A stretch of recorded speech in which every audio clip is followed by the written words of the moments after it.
ليك كم صديق قريب منك جدا؟ أوي أوي اتنين. اتنين. أوي أوي أوي. لو اتصلت بواحد فيهم قلت له ان انت دلوقتي في راس البر ومحتاج مبلغ، اه، هيحوله؟ في واحد هنا والتاني في القاهرة. ايه الهون فيهم اللي يحول؟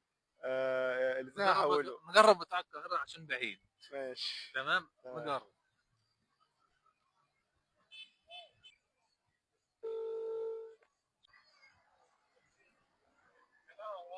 ألو. ايه يا حبيبي؟ إيه يا حبيبي؟ ايه الاخبار؟ بقول له تمام. بقول لك بس حصلت معايا حاجة كده، فأنا مزنوق في فلوس دلوقتي.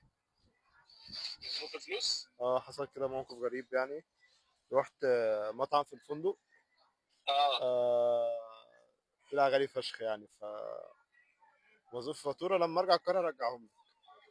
ماشي يا عم، عايز كام؟ 5. 5000؟ اه. ايه؟ فاهم بجد. لا انت انت تاكل 5000 جنيه حقيقي؟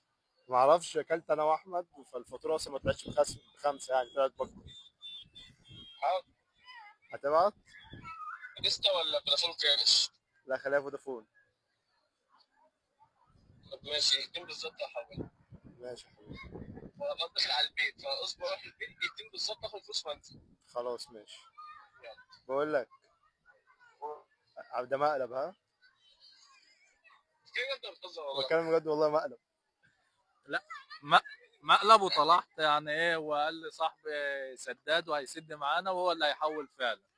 لا يا ابني اقسم بالله خايف، فلوسي كلها تحت رجلك يا ابني، اقسم بالله يعني. حبيبي والله يا محمد، انت اخويا والله. اللي بينا مش فلوس يعني. حبيبي هو والله. عارف والله.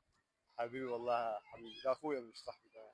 هو فعلا ده الصاحب اللي هو يتقال على الاخ، وده اللي الواحد يتمسك بيه في الايام اللي احنا فيها دي. أيوة. ربنا يخليك يا رب، ربنا يكرمك يا رب. ماشي، شوية كده واكلمك. يلا. خلاص يلا.